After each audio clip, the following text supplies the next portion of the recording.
Hello there, Libras. Welcome to your reading.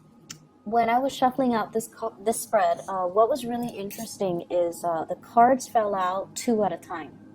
So these two fell out, and then these two fell out, and then these two, and then those two. So they kept falling out two at a time. And when that happened, I couldn't really focus to get like an image for you. I couldn't focus to get like an image for you. So as we go through this reading, whatever images comes up, then I will relay it for you, okay? But the two indicates to me that compromise, that partnership, that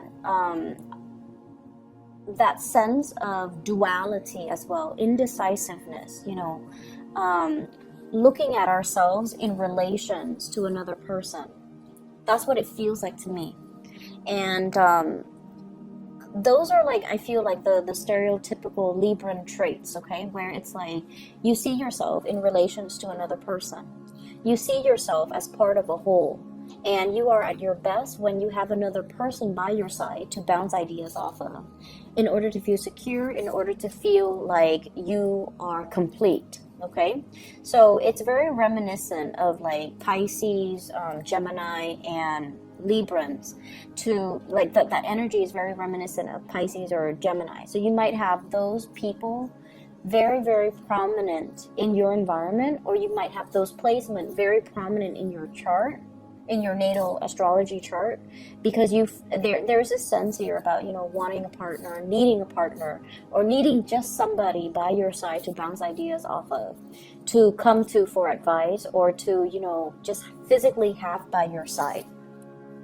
So what I feel here is the way this spread is coming up, there's a need for us to seek people.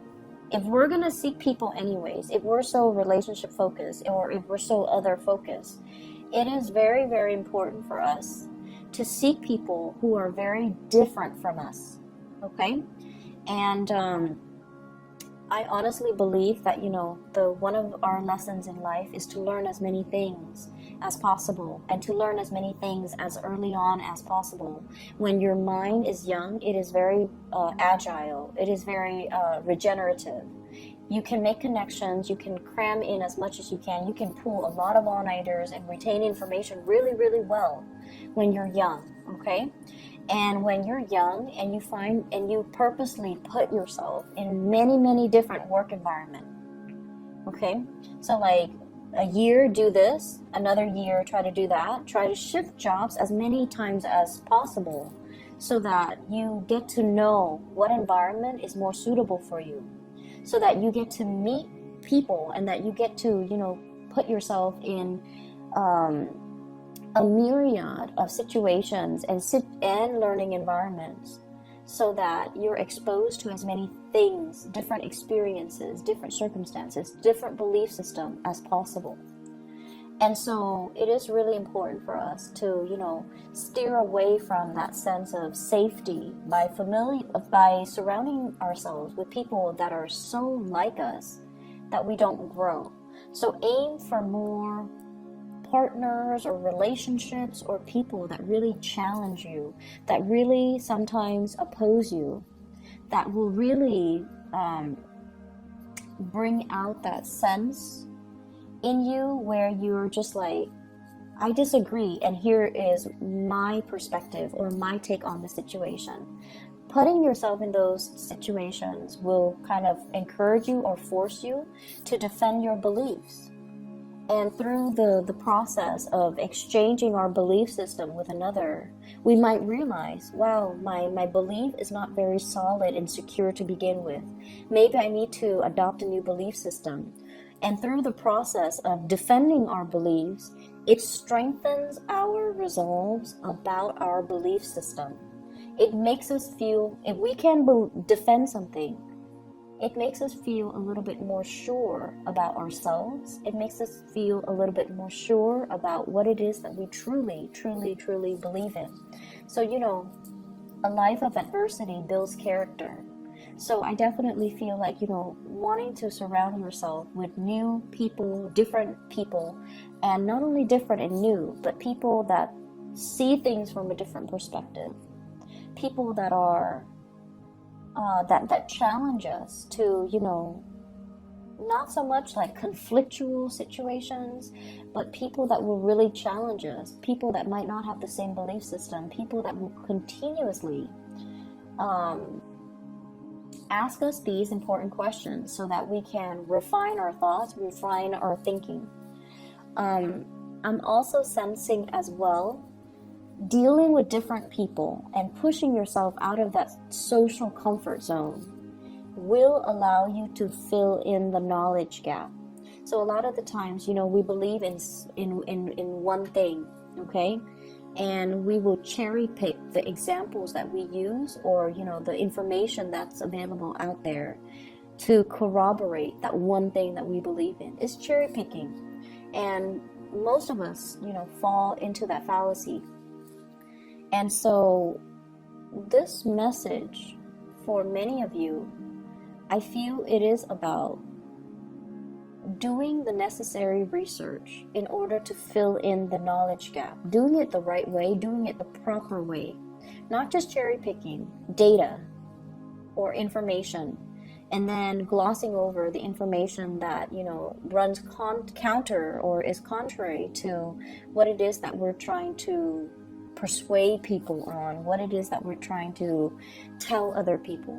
So I feel here the need to be very, very fair and see things from both perspectives for you guys, so that you can refine your thinking, so that you can fill in the knowledge gap, so that you can understand, okay, maybe I was wrong with this belief and I need to switch over. But before I switch over and abandon my previous belief system, I need to do my research to make sure I know where I stand. And the reason I harped on this was because, the cards fell out 2 at a time. And also, there's a huge thing here about, I'm seeing a lot of students. You're going through some type of a training situation, and I feel almost like some of you, and not all of you, but some of you, you're just like, I already know this. Why are they giving us training on this? Why am I forced to sit through this? Why am I being taught something I already know? And I almost feel like that mentality, will be to your detriment. Okay? So I feel like there's a way that you're doing something, and that's like your go-to process. Like, you've already got it down, and you're just like, I already know what I'm doing. All these people, they're wasting my time. They don't know what they're talking about. But it is something that you have to do. So some of you, for example, you're going to school to get a degree. And a lot of people nowadays, in order to land a very good job, we need a combination of experience, real life work experience, as well as degrees and diplomas. And I feel like for some of you, you're going through the motions. You already have the work experience. You already have the hands-on work experience. You already know what you're doing.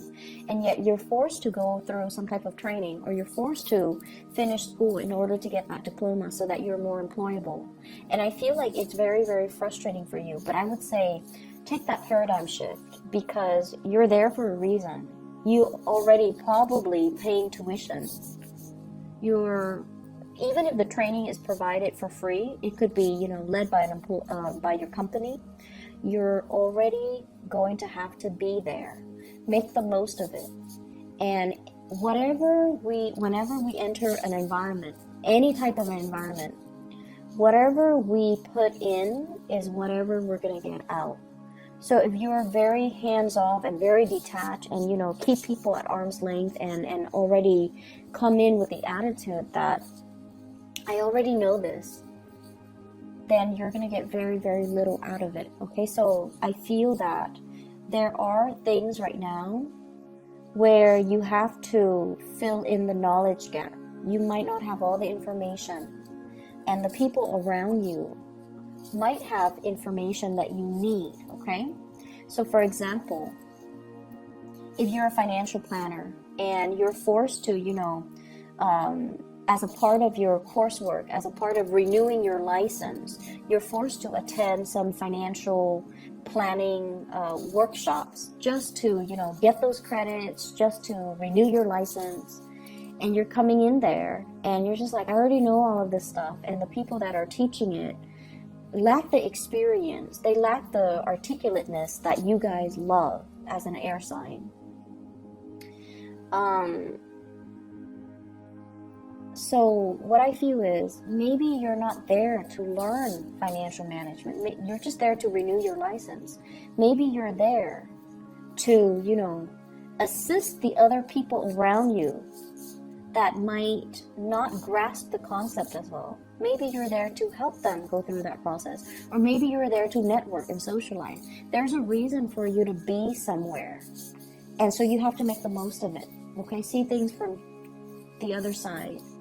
And there is a thing here about, I'm seeing a lot of students once again, and there's some information that you feel you're missing, some very, very vital piece of information. And I see some of you obsessively reading up on it, doing a lot of research. And you're just like, wait a minute, this research is not available out there. Maybe that's the line of inquiry that would be really, really good for a dissertation, for a master's thesis, for like even a senior thesis for those of you who are undergrad, or even for high school, like a senior thesis. If there is a question, a very pertinent research question that you feel the literature doesn't exist out there as it relates to this one question, maybe that's something you can explore so you can chart new territory so that you can, you know, maybe your thesis or your master's thesis should be, why isn't there literature on this really, really pertinent topic? Okay, filling in the knowledge gap. And that's what I'm seeing happening here for the next 2 weeks, which is really weird because there are a lot of students here, but the next 2 weeks would also be the holiday season. So I don't know what that's about, but I feel like some of you might be working on some type of a big project, and you feel you might not even be a student, you might just be working, and there's a large project that you're trying to finish up or you're working on, and you feel like some pertinent information is missing and you're not able to find the data, you're not able to find the information, and so you might be spinning your wheels a little bit. Okay, maybe that is an area worth exploring for some of you. Aside from that, what I do feel is I have somebody in your environment, like this is somebody that is younger than you, and I feel like they're very, very interested in you. And they try to ask you, like, hey, do you want to do this? Do you want to do that? But it seems like you guys are deferring to work or deferring to your hobbies in order not to socialize. So this is like some of you, classmate, others a friend, others a colleague. And then for others, it's somebody you're in some type of a, I see, like, you know, they have reached out many, many times. You want to do this? Do you want to do that? And you're like, I'm busy. And you are not looking at them, I feel, when you're saying this. And I feel like they have initiated many, you know, they have asked you many times, you want to do this, you want to do that, and the answer was always no. And I see somebody who's just like, I can't embarrass myself anymore, I can't just keep doing this because they keep rejecting me. And I almost feel like if this person told you, hey, I really like you want to get coffee with me, your answer would be different. However, the way that they come in, it's very nonchalant, it's very unemotional. And that's because, you know, they feel a little bit jilted by you, and they feel almost like you're so absorbed in your work, or, you know, there are so many other things that you're working on, so that you're not really prioritizing them. So somebody in your life is feeling a little bit neglected, and they've asked you to do things so many times that they've given up on trying. They've asked you to do things so many times, they've given up on trying. And as I say that, I had to repeat that, because I feel like for some of you, it's a crush asking you, let's get coffee, let's go see a movie, let's play something. Let's play sports. Let's go for a walk. And your answer has always been no. And I feel like they are cowering because they're embarrassed. They're embarrassed of the rejection. And also, when somebody reaches out and we don't, look them in the eyes and we just tell them, no, I'm busy, it hurts. It hurts on a very, very deep level. And I feel they're hurt, and I feel they still look at you. If you made a move on them, they would be so happy. They still look at you. They're still interested. But it's almost like I have to, look elsewhere because this person is probably not interested in me. This Libra is probably not interested in me. And I'm too embarrassed right now because they've turned me down so many times and I can't put myself through another rejection, okay? So you got people here that are really eyeing you, Libras, and they see that you're a hard worker. They see that you are somebody who's very serious. Like your energy is coming in very serious for the next 2 weeks, and they're trying to get your attention. And there's a lot of fun to be had, but you're busy. Some of you are working overtime, and some of you are just trying to make extra income. So you might be dabbling in a lot of different activities in order to make ends meet. And hence, I see a lot of students. But either way, that's what I'm sensing. And I mentioned something earlier, and then I got sidetracked. The phrase that I repeated earlier, and I apologize, I'm a little bit scattered in your reading. The phrase that I mentioned, and I repeated, was, they've asked you to do something so many times that they're tired of trying. Okay? For some of you, this is somebody who is a little bit nagging, is what I'm sensing. It's somebody that is like, do this, do that. There are conditions. There are like rules and conditions imposed upon you. And this is somebody that's like, they're never satisfied. They're always nagging. I see a really big nagging energy. And I feel like they could be somebody who is a little bit manipulative. They're a little bit manipulative. They know how to get you to do things by distorting the story, okay? Can you get me that? My stomach hurts and I can't walk all the way over there just to fetch it myself. Can you get it for me, please? Like that. Playing on your weakness, playing on your kindness, or they're manipulative. I have the High Priestess in the reverse and the Magician in the reverse. When these cards are in the reverse, it's manipulation. Using something to our advantage, but not for a very good reason. Not for a good cause, okay? So you want to be a little bit careful. I feel for some of you, this could be family members, unfortunately.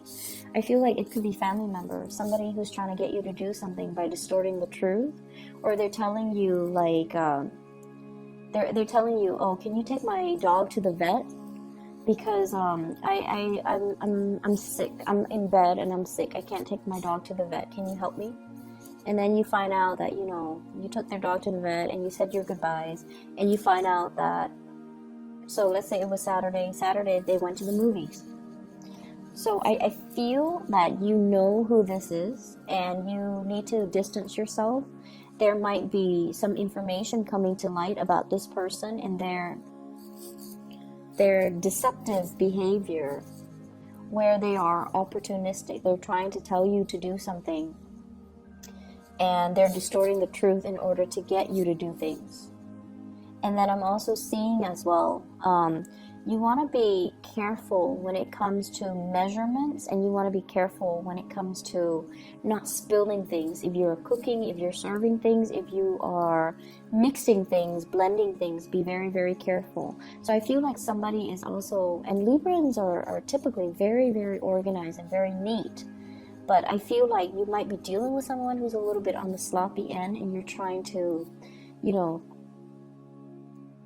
tell them to, clean up your act or be less messy, or, learn to clean up after yourself, learn to be a little bit more tidy, be a little bit more organized. And I'm also feeling as well, some of you, there might have been a past person, somebody has left the picture, and you are burying yourself in work in order to forget, in order to distract yourself. You're also happy, I feel, with work, but you're burying yourself in work in order not to think about this person, in order to keep busy, in order not to go home and look around and be reminded of this person. So I feel like it's definitely, a love relationship, okay? And then for many of you, you're a little bit of a workaholic for the next 2 weeks, and there's nothing wrong with that, because you're trying to get ahead in your career, because you're trying to publish data and information, because you might be trying to make deadlines. But I feel like there's a sense of like, I need to be productive, I need to excel, I need to produce something. And if I keep, working at it, chugging away at it, or plugging away at it, produce something, produce written work, produce like results, produce statistics, produce a dissertation, produce like a master's thesis even, or like some type of an essay or something that is up for public scrutiny. If I keep producing, it's going to really enhance my professional image and my career and my prospects. So there is a big push for you as well to, be a workaholic and to challenge yourself and to do all the work that is necessary for you, and to constantly work overtime or do a lot of work even on the during the holiday season. And then others, trying to forget a situation, a person from the past, and you're overcoming it through burying yourself, doing some type of a work. I see like shutting yourself in your office, shutting yourself in your home, trying to get things done, okay, to get things done so that you're not distracted, so you're not, so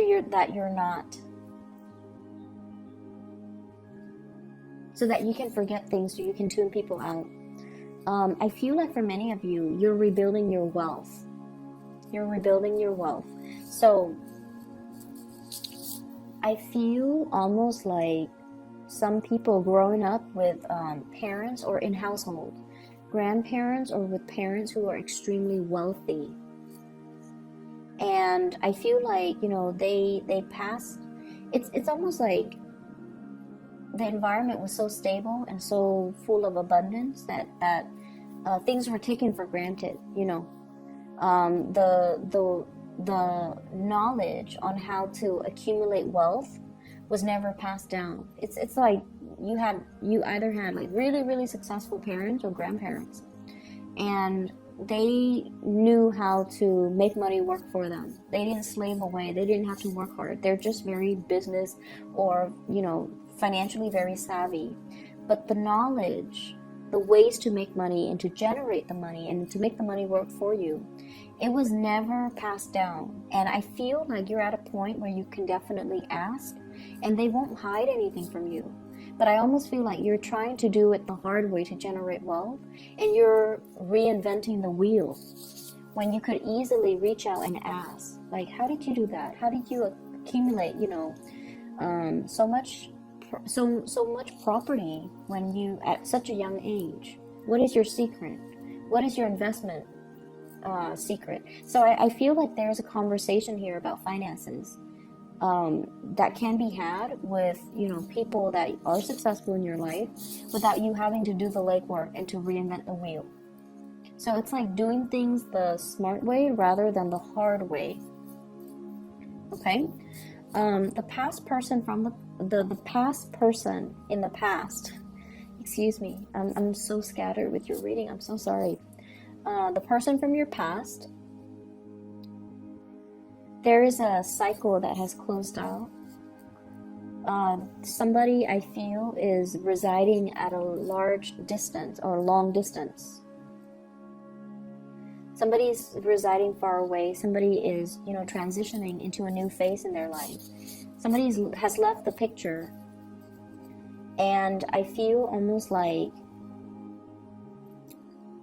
I see some of you reading, like rereading old text messages, rereading old emails from this person, looking at pictures of this person, but more so the contact, the communication, and yearning for this person. And I feel some of you might be in a position where, you know, it could be that one person that I mentioned before, where they asked you so many times and they've been turned down so many times, and now they're embarrassed. And so you're wondering, and you're wondering, like, are they going to come back in? Are they going to ask me again? Right now I'm free. And they're not coming back in. So reach out to that person. If somebody asks you twice or 3 times, they're definitely very, very, very interested. And, you know, time could lapse between, you know, the times that they asked you and the last time that you said no. But I feel like if somebody asked us to do something, right, 2 or 3 times, you want to get coffee, you want to get lunch, you want to go for a walk, there's definitely still interested in you. And so reach out for that communication. Don't bury yourself in work trying to forget. Don't be so caught up and wrapped up in things where you might be ignoring, you know, offers and people that are actually really, really good for you. Okay, people who are sincere with their feelings, people who want to take care of you, and people who have your best interests at heart. Okay, so step away from a situation if you find yourself with like a creative block or like a mental block where you're not able to proceed with like some type of a writing project, or you're not able to solve a specific problem. Step away from it. Maybe take up that offer for coffee, maybe take up that offer for a walk, and do those things to clear your mind so that you can come back and look at a situation with, you know, a fresh pair of eyes. Okay, so I hope the reading is helpful for you guys, Libras. It is a pleasure to connect with you guys. Have a wonderful holiday season for those who celebrate, you know, the Christmas season and the New Year's, and I will see you guys in January. I wish you the very, very best. Take care.